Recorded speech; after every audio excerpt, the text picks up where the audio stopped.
What's up, guys? I'm Alex. I'm Jason. We're the Table Monkeys, and today we are going to introduce what we're going to call the arm wrestling triad of techniques. And this is what we feel are like the most important building blocks of becoming a really proficient martial arm wrestler. As you may have heard Devin use that term before. And the bottom line is that this really is a mini martial art. So once you start to understand these techniques, it's really going to open the doors to understanding how to play the whole game of martial arm wrestling. Yeah, and so these moves that we're talking about here are the post, the hook, and the low hand top roll. And these moves are from the hill of arm wrestling techniques, which you've probably seen Devin talk about or us. It's the hill of all the possible options in the arm wrestling world, from bottom to the top of the hill, to the other side of the hill. One's more hand dominant, one's more arm dominant. At the top, you've got a combination of both. Yeah, and we got some videos on this, so we'll throw a card up in the window. You can go back and check out that video to understand more of the hill and how it all works. What we really want to break down are, like Alex said, these three moves: the post, the low hand top roll, and the hook, because we feel like the way that those three work within each other really help you understand how the whole hill works.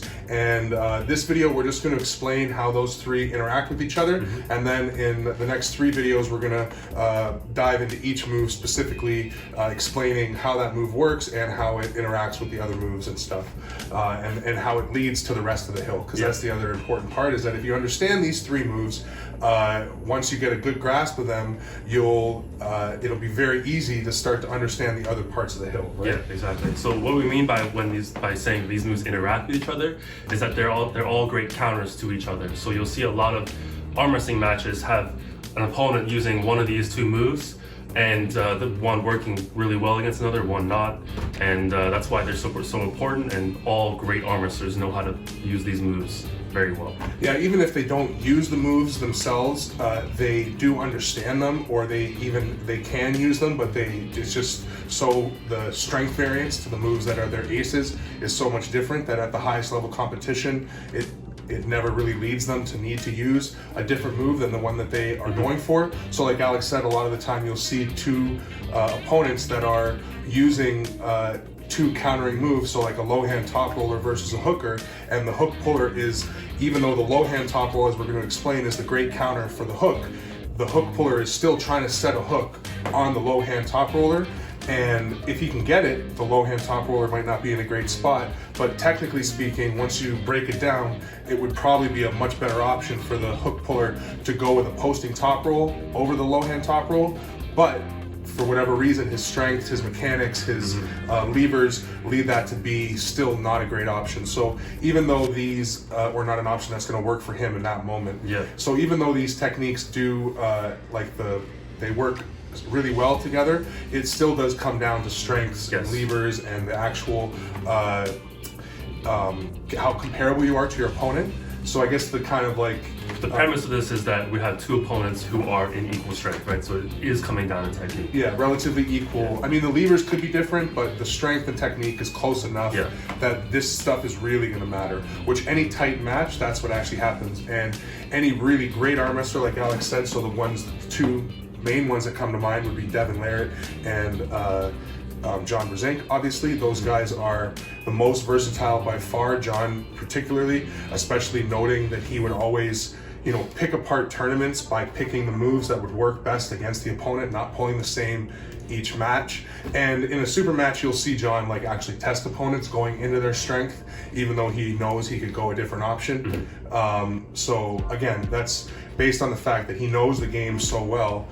He knows that's a good point to make, is that in tournament pulling, if you would do the same move every time against 10 different opponents, you're going to be burnt out in that lane by the time you get to those final rounds. But if you're mixing it up through the tournament, because that's the smart thing to do based on what your opponents are doing, then you're gonna have a better opportunity to win the actual tournament. Yeah, it becomes like path of least resistance. And also, I think like what Alex just said, other part of that, if you do the same move all the time, by the time you get to your 7th, 8th, whatever round, everybody's seen that move. If you got somebody who's paying attention and knows any of this triangle and this triad and how it all works together, they've got the move planned out for you when they get there, and maybe they won't beat you, but they'll make that match really difficult. And like Alex said, if you're relying on that one lane, eventually it's going to burn out, you know? Yeah. Okay, so let's start by defining the objective of what each move wants. So off the go, and we're obviously going to start, we're going to explain it by talking about the hand, because obviously arm wrestling is a hand-based sport. So the most important thing in arm wrestling is the hand. So we're going to talk about these moves in their relation to how they attack the hand. So in a hook, obviously, we want to make it about my arm strength versus arm strength. So to do that, I need to get past the hand or around the hand so I can get wrist on wrist and make it much more about our arm strength and shoulder strength. Yeah, when we look at, if you took a look at that hill video, or if you do take a look at the hill video, one thing you'll understand, and one thing that's very important to understand about the hill, is that the one side of the hill is very about the hand and the other side of the hill is very about the arm. So the hook side of the hill is much more arm focused and like shoulder and body, like test your frame focused, right? Yep. And the other side, the outside of the hill, is much more about hand and hand control. Right, so these next two moves are more hand control based. Yeah. So the posting top roll, for this move, I'm trying to go over the hand. So I'm trying to go over with my hand and break his riser and then break his fingers. So that way. It's really about this knuckle. Yeah. Who's got the higher rise, who's winning that rising game. That's the main objective. Whether the posting top roll wants to use a lot of side pressure or back pressure or rotation, doesn't really matter. The main objective all the time is they're trying to get over the hand. Yep. And then the low hand top roll, for this one, I'm trying to go through the hand. So I'm trying to break open his wrist flexion using my pronation and breaking open his hand that way. So through the hand. Yeah, and again, some pullers might get into the fingers and then use a lot of side pressure to do that. Some pullers might get into the fingers and use a lot of back pressure. Some might even be using some sort of rising pressure, but the focus is to go through the hand, not necessarily over the hand. And that is the big difference between posting and low hand top rolling. Yep. In our, as far as we're defining it. Yeah, so around the hand, over the hand, through the hand.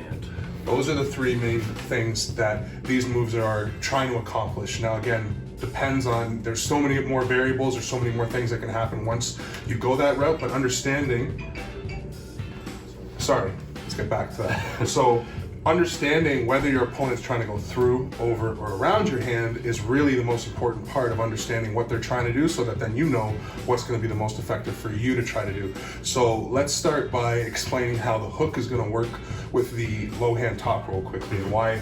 So in this example, the low hand top roll is the perfect answer for the hook. So I'm trying to get in and get past my opponent's hand and take his pronation, get on my elbow, get my rotation set, and his counter to that is to pull me out and pull into the fingers where I'm trying to set.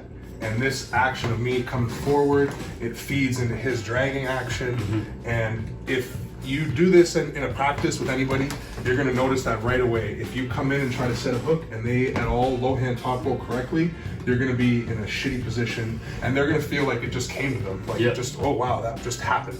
Yeah, right? Because I'm just letting you come into me and I'm just absorbing that pressure and using it to break open your wrist. Yeah. Classic like reversal style low hand top roll. Yeah, exactly. And then like we said, once you've got into your opponent's fingers, you can either use back pressure, side pressure, you can attack their foot. Like you can attack so many things because you're in control at that point. So now the hook is a great answer for the post. So if my opponent knows that I'm trying to set a hook, they can adjust and go for that low hand top roll. If I know my opponent is trying to post and really wants that high game, I can set up ready to dive in and get us wrist to wrist. Again, now he's trying to get over my hand, and the best way for me to stop that from happening is crashing down on his wrist and just taking the hand out of the equation completely. Yeah, as soon as he supinates and cups his wrist, then my pronation is gone, my back pressure is gone, and I'm open like this. I have no ability to use my back pressure. And because the hook is so internal rotation based, usually this, like getting wrist to wrist, also comes with pushing him far off center. Yep. and controlling the center on my side, which is great. And now just to exemplify why, like if the low hand top roll is about using the hand to get into my hand and his wrist and everything, why is it effective if the hook is supposed to get me past my opponent's hand? Again, it's because of what they're fighting for. So since the poster is all about trying to stay straight and get height, he's not attacking backwards, so he's giving me that lane to get past his hand and get wrist to wrist, where the low hand top roller isn't worried about coming up, he's worried about getting back. So he's taking that lane that I need to get past his hand away. Yeah. So that's how they work so well together. Exactly. Yeah. So, and usually with a hooker, you're coming down a bit as you supinate and cup, and the low hand top roller is fighting that with a strong wrist in his pronation. So they're countering it completely. Yeah. And the post, if I'm posting against the hooker, I'm not fighting your riser because you're not trying to fight that against me. Exactly. So I'm trying to come down and get past it. Chop down on my arm. But so now, if I know that my opponent is going to low hand and I'm setting up the hook, I can make the adjustment now. I feel him, he's not going to fight high, and he's probably going to drag. I think he's going to low hand on me. Well, instead of crashing down and trying to hook, what I can do from here is post. And the reason the post is going to work so well against the low hand is because he's focusing all his energy on dragging. There's no resistance now where he's putting it, like I'm not trying to control him with my fingers here. I'm trying to get up over his hand, and he's giving me the lane that I want. I want to get over his hand. He's giving it to me. As long this could usually result in a slip, but it also, you'll see this position a lot where people get out here, and that's because he's committed to dragging. I've gotten over his hand, and once they're in this position, the drag pressure is really weak because this is such a fail point for it. And as long as I can maintain some sort of hand pressure, can probably get down and get the pin from there. You'll see that's how the exploding hand technique comes into play. Yeah. Usually when those two moves come in contact with each other. Yeah, exactly. So it shows you how in the setup and even just in a tournament, knowing, okay, this guy's diving into a hook like a Bill Cameron on right arm, you know he's going to that spot every single time. And it leads him to, he does get caught in low hand top rolls a lot when the opponent, like a Brendan, BLM, is so good at doing it.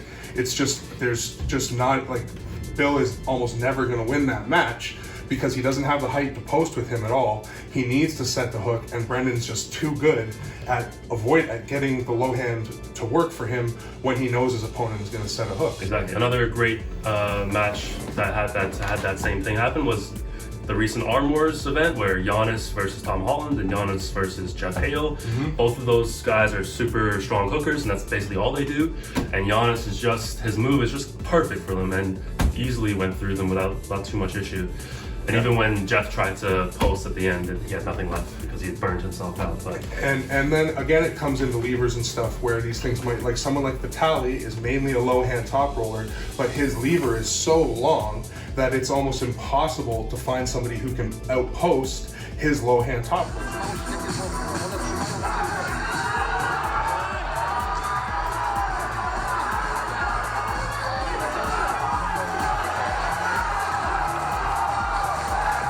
Because his wrist is still higher than, like, if I were, this would probably be comparable Vitaly to most other people comparison. So if I try to post with his low hand, if you low hand me, like, you're still so, like, this part of his wrist is still comparable to my knuckle.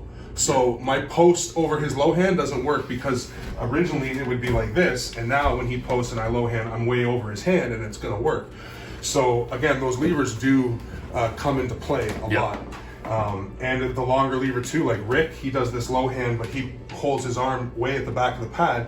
So when he drags you back, and just by pushing his elbow forward this much, he gets like 4 inches of rise in his wrist because he's starting all the way back because he's got such a long lever. So there's so many little tricks depending on what it is you want from these moves, and that's why we're gonna break these moves down more in depth and explain exactly what the moves are going for and the little intricacies. Like Alex said, most of the time when you're hooking, you're chopping down, but there are times where you're gonna supinate and rise because that's the better answer for the levers and the things that are going on in that match. Exactly. There's a ton of different variations within the moves. That's why arm wrestling is such a rabbit hole, and you never really fully master the sport, you just continue to do it. Yeah. So we've got to show up every week and continue to practice. But understanding these three moves really are like the three main doors, and once you open them, they lead you to so many other doors, and they connect to so many other spots. So as we said, once we break down these moves more in depth too, we'll explain how they work with all the other moves relative to the hill. Like why, if I go for a post, why does that lead me to a king's move eventually? And if I go for a low hand, how does that lead me to a king's move eventually? And if I go for a hook, why does that lead me to a flop or a press? Exactly. So yeah, we'll get in depth with that in future videos, but for now that was an introduction to the arm wrestling triad on how to become a martial arm wrestler. So like the video, leave some feedback in the comments, subscribe, smash that bell, And monkeys out. peace.